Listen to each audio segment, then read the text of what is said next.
अच्छा, इसमें पढ़ना है theory of weight bearing. Nucleus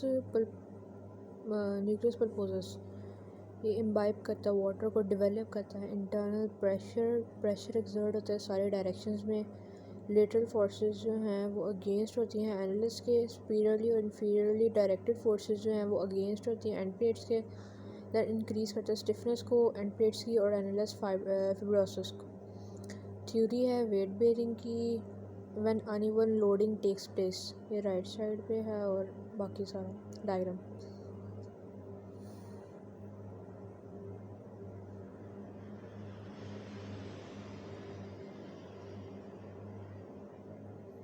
creek characteristics हैं यहाँ पे, जिसमें grade 0 non degenerative disc, more viscoelastic. Grade 2 mild degenerative disc, less sustenance. Grade 3 severe degenerative disc, more deformation use.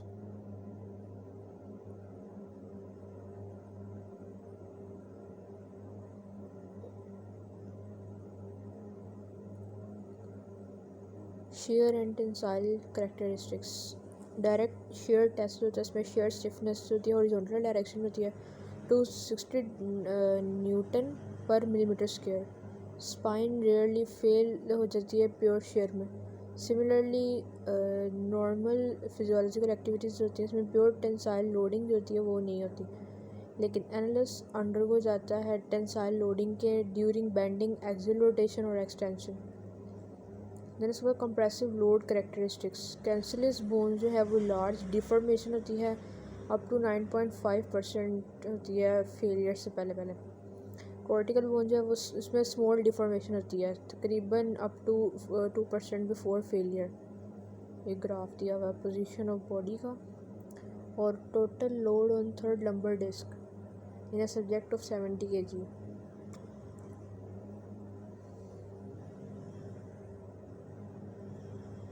Measurements of in vivo loads, needle pressure transducer और collaborated होता है, introduced into nucleus pulposus of cadaveric functional unit. Inserted होता है ये in vivo in L3 L4 disc में। Spinal curves, इसे sagittal plane में देखा जाए स्पाइनल जो होता है इसमें 4 नॉर्मल कर्व्स होते हैं। थोरेसिक सैक्रल कर्व जो कि कनकेव होते हैं एंटीरियरली और ये प्रेजेंट होते हैं बर्थ के टाइम पे, और इसे हम प्राइमरी कर्व्स कहते हैं।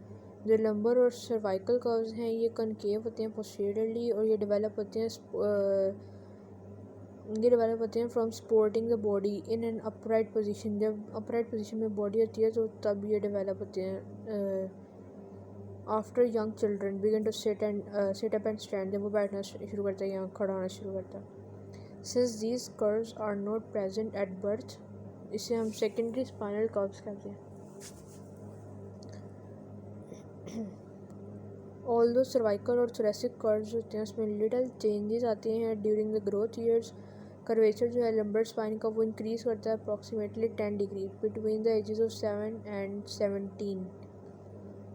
स्पाइनल कर्व्स जो हैं वो इन्फ्लुएंस होते हैं by the hereditary pathological conditions, individual mental state, और ये फोर्सेस होती हैं जिस पर स्पाइन होती है हैबिचुअली सब्जेक्टेड होती है। मैकेनिकली जो कर्व्स होते हैं वो इनेबल करते हैं स्पाइन को to absorb the more shock without injury than if the spine were straight.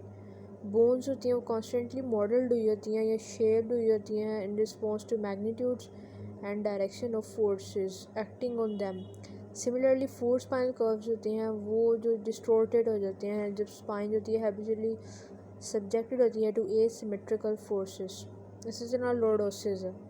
Exaggeration of lumbar curve or exaggerated lordosis is often associated with the weakened abdominal muscles and anterior pelvic tilt.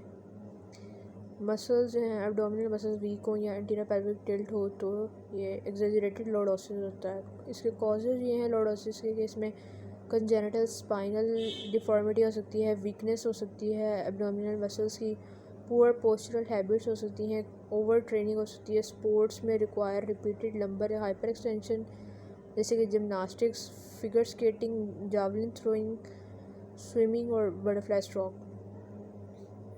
Lordosis जो है क्योंकि इसकी वजह से because lordosis places ये करता है compressive stress करता है on the posterior elements of the spine. Some have hypothesized that excessive lordosis is a risk factor for low back pain development.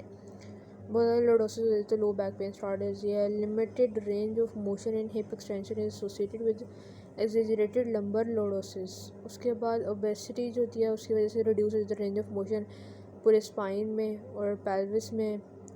और जो obese individuals होते हैं उनमें जो है डिस्प्ले इंक्रीज़ कर देता है anterior pelvic tilt और एसोसिएट इंक्रीज़ कर देता है लंबर लॉर्डोसिस.